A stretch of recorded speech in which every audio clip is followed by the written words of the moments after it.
Hello दोस्तों, my name is Deepak Kumar और आज हमारा टॉपिक है द असाइनमेंट ऑपरेटर्स।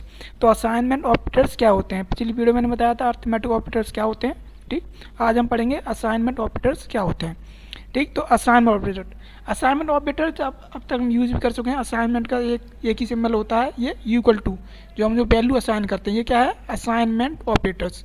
ठीक, एक simple assignment operators assign value from right hand operands to left side operands, जो जैसे कि C equal to A plus B, हम पहले यूज भी कर चुके हैं इसको। ठीक है, इक्वल टू जब भी कोई वैल्यू असाइन करनी होती है तो ये क्या है? Assignment operators. तो क्या लाया हमने? C equal to A plus B, plus क्या है यहाँ पे? अर्थमेटिक ऑपरेटर्स, इसे बोलते हैं एडिशन ऑपरेटर्स। ठीक, ए प्लस बी को ऐड किया और उसकी वैल्यू असाइन कर दी कहाँ? सी में। ठीक, तो ये जो है ये क्या है हमारा? Assignment operators. ठीक, तो will assign values A plus B into C में। तो इस असाइनमेंट का काम ही होता है, असाइनमेंट ऑपरेटर्स का सिर्फ एक ही काम होता है, वैल्यूज को असाइन करना। किधर? लेफ्ट साइड में। ठीक, राइट साइड की जो वैल्यूज होती हैं उसको असाइन करना लेफ्ट साइड में। ठीक, अब इसके साथ हम कुछ अदर ऑपरेटर्स भी यूज़ करते हैं, जैसे मैंने बताया था आपको अर्थमेटिक ऑपरेटर्स क्या होते हैं। ठीक, उनको भी इसके साथ क्या यूज़ कर सकते हैं। जैसे कि ये दूसरा ऑपरेटर्स है, ये असाइनमेंट ऑपरेटर्स, इसको बोलते हैं प्लस असाइनमेंट ऑपरेटर्स, मतलब ऐड है और प्लस है क्या है? Assignment operators. ठीक, तो ऐड एंड असाइनमेंट, ऐड भी करेगा और असाइनमेंट भी करेगा। ठीक ठीक, तो इसका कार्य क्या है? इसको ऐड भी करना है और असाइन भी करना। जैसे कि मैंने ये लगाया सी प्लस, ये क्या है? ये जो मैंने यूज किया ये क्या है? सी प्लस इक्वल टू ए। ठीक, तो इसके किसके इक्विवेलेंट होगा? ये होगा सी इक्वल टू सी प्लस ए। तो हमने जो सी प्लस लगाया इसका मतलब है कि ये क्या है? सी प्लस क्या है? मतलब दो सी है हमारी। ठीक, ये क्या है? दो सी। तो ये हम जो लगाया है ये क्या है? ये दो सी। ये तो क्या है? Assignment operator. ये क्या है? टू सी में एक सी पहले और दूसरा सी असाइनमेंट के बाद, जो असाइनमेंट ऑपरेटर है ये। ठीक, तो C equal to C plus ए। तो सी की जो वैल्यूज होगी वो और प्लस ए की जो वैल्यूज होगी वो दोनों को ऐड कर दिया जाएगा और किस में डाल दिया जाएगा? अगेन सी में। ठीक, उसके बाद minus equal to, same as it is जैसे हमने यूज किया, C minus equal to A, तो C equal to C minus A. ठीक, ऐसे ही जितने भी अर्थमेटिक ऑपरेटर्स जो मैंने पीछे पढ़ाए थे वो सारे के सारे ऐसे यूज होते हैं। ठीक, ये मल्टीप्लिकेशन एज इट यूज होगा, सी एस्ट्रिक इक्वल टू ए, तो इसका 21 के इक्विवेलेंट है सी इक्वल टू एक्सट्रिक्स इंटू ए, मतलब सी इक्वल टू सी इंटू ए। ठीक, उसी तरह ये डिवीजन जो डिवाइड करते हैं हम। ठीक, तो डिवाइड कैसे करेंगे? ऐसे लिखा हमने, उसके बाद किसके इक्विवेलेंट है? ये सी इक्वल टू सी प्लस। ये होता है हमारा शॉर्टकट तरीका। ये एक्चुअली क्या यूज़ करते हैं हम? शॉर्टकट। हम ऐसे ना लिखकर, ये जो हमने लिखा है C equal to C A divide C, sorry A, तो ऐसे ना लिखकर हम इसके शॉर्ट तरीके से भी क्या लिख सकते हैं। ठीक, तो ये शॉर्ट फॉर्म्स होती हैं जो हम ज़्यादातर अपने प्रोग्राम जब लिखते हैं तो हम कोशिश करते हैं कि हमारा जो कोड है वो ज़्यादा लेंथी ना हो, हम हर चीज़ को किस में लिखें? शॉर्ट फॉर्म में। ठीक, ताकि समझ में नहीं आ सके और हमारे जो लाइन ऑफ कोड्स हैं प्रोग्राम्स क्या हो? कम हो। ठीक, उसके बाद एज इट इज़ मॉड्यूलस, यदि मॉड्यूलस निकालना है हमें तो कैसे लिखा? सी मॉड्यूलस इक्वल टू ए, तो इसके किसके इक्विवेलेंट है? हम डायरेक्ट ऐसे भी लिख सकते हैं, ठीक, या फिर ऐसे भी लिख सकते हैं। ये है शॉर्ट फॉर्म और ये है एक्सप्लेनेशन फॉर्म। ये सी इक्वल टू सी मॉडुलस ए, तो सी की जो वैल्यूज होगी उसमें डिवाइड होगा किससे? ए से, तो जो रिमाइंडर अगर आता है तो किस में डाल दिया जाएगा? सी में। ठीक, ये लेफ्ट ये लेफ्ट शिफ्ट ऑपरेटर्स है, मैंने आप पिछले बार वीडियो में पढ़ाया था मैंने आपको। तो बिटवाइज ऑपरेटर्स क्या होते हैं? तो उसमें एक ऑपरेटर्स था लेफ्ट शिफ्ट ऑपरेटर्स। ये क्या करता है? ये बिट्स को काम करता है, बिट पे ऑपरेशन परफॉर्म करते हैं। तो बिट पे ज़्यादातर हमारे कंप्यूटर्स का कार्य होता है, तो बिट पे हम ज़्यादा फोकस नहीं करते हैं, क्योंकि ये जो बिट की जो शिफ्टिंग करता है कौन करता है? कंप्यूटर करता है, बिकॉज वो बाइनरी फॉर्म पर कार्य करता है। ठीक, पर हमें पता होना चाहिए कि हमारा कंप्यूटर कैसे वर्क करता है।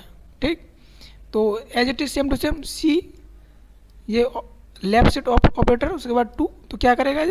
ये दो बिट क्या कर देगा? लेफ्ट में शिफ्ट कर देगा। ठीक, उसी तरह राइट शिफ्ट, ठीक, as it is C greater than equal to और इक्वल टू टू, तो क्या करेगा? ये राइट में क्या कर देगा?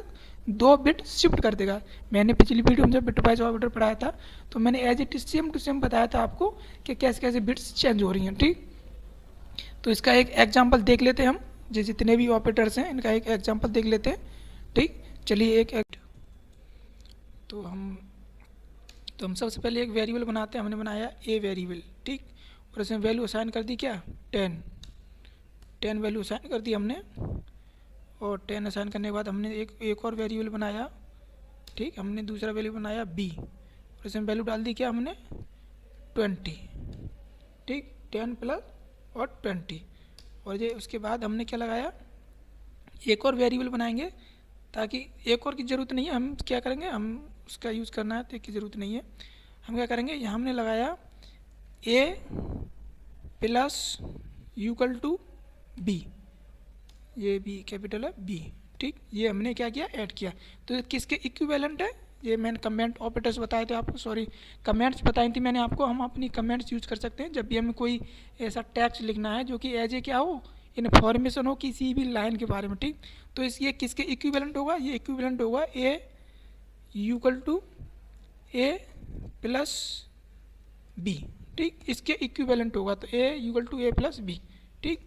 इसको प्रिंट करते हैं हम, हमारा आउटपुट क्या आता है वो देखते हैं। प्रिंट है फंक्शंस लगाया हमने, और हमने अपना इसमें लगा दिया हमने, ठीक। और हमारा जो हमने मॉडुलस लगाते हैं डी, उसके बाद हमें डायरेक्ट क्या करते हैं, इसको प्रिंट करते हैं, किसको, ए को, ए की वैल्यूज़ को हम क्या किया, हमने डायरेक्ट प्रिंट कर दिया। वैसे ए की वैल्यू जो हमने पहले ऊपर जो वैल्यू ऑपरेटर जो बनाया है हमने, ये जो ऑपरेटर्स है ये हमारा वेरिएबल जो है ए, तो ये क्या है, ए में कितनी वैल्यू है 10, ठीक। उसके बाद जब हमने ये लगाया A plus equal to B, तो ये किसके इक्विवेलेंट है, ये इसके equivalent, A equal to A plus B. तो ए में क्या जोड़ दिया, बी को, ए में बी को जोड़ दिया, क्या हो गया 30, ठीक। 30 को असाइन कर दिया किस में, ए में। ए की वैल्यू पहले क्या थी 10, अब 10 क्या हो जाएगी उसमें से रिमूव, अब दूसरी वैल्यू क्या आ जाएगी 30, ठीक। तो इसकी जो हमारा आउटपुट आएगा क्या आएगा 30। चलो एक बार कंपाइल कर लेते हैं, देखते हैं हमारा कोई वार्निंग नहीं है, कोई एरर नहीं है, हमारा कोड क्या है एकदम सही है, ठीक। हमने रन किया तो हमारी वैल्यू क्या आनी चाहिए 30, यस, तो हमारी वैल्यू क्या है 30, ठीक। तो क्या हुआ यहाँ ए प्लस इक्वल टू बी, तो हम चाहते तो ऐसे भी लिख दे, लेकिन हमने क्या लिया शॉर्ट फॉर्म, तो ये क्या है हमारी शॉर्ट फॉर्म, ठीक। तो असाइनमेंट तो यहाँ आपने देख लिया ए इक्वल टू 10, तो क्या है असाइनमेंट सिंपल, ठीक। लेकिन हमारा असाइनमेंट का सबसे मेन चीज़ होती है ये हम जो शॉर्ट फॉर्म यूज़ करते हैं, ए प्लस ये हमारे अपने सिंटेक्स को छोटा करने के लिए, ठीक। उसके बाद हम यूज़ करते हैं यहाँ पे अपना सब्ट्रैक्शन, ठीक। तो ये किसके इक्विवेलेंट होगा, ये होगा इसके इक्विवेलेंट, ऐसे A equal to A minus B, ठीक। इसको कंपाइल कर देते हैं, अपना देखते हैं क्या आंसर आएगा। ए की वैल्यू क्या है 10 और हमारे बी की वैल्यू क्या है 20, तो क्या आएगा -10, ठीक। उसके बाद यदि हम डिवाइड यूज़ करना चाहें तो डिवीज़न यूज़ कर सकते हैं, सॉरी मल्टीप्लिकेशन यूज़ कर लेते हैं, ए मल्टीपल इक्वल टू बी, ठीक। तो ये किसके इक्विवेलेंट होगा, ये होगा इसके मल्टीपल के भी, ठीक। तो A equal to A into B, तो ए और बी का मल्टीप्लाई होगा और किस में जाएगा ए में अगेन, ठीक।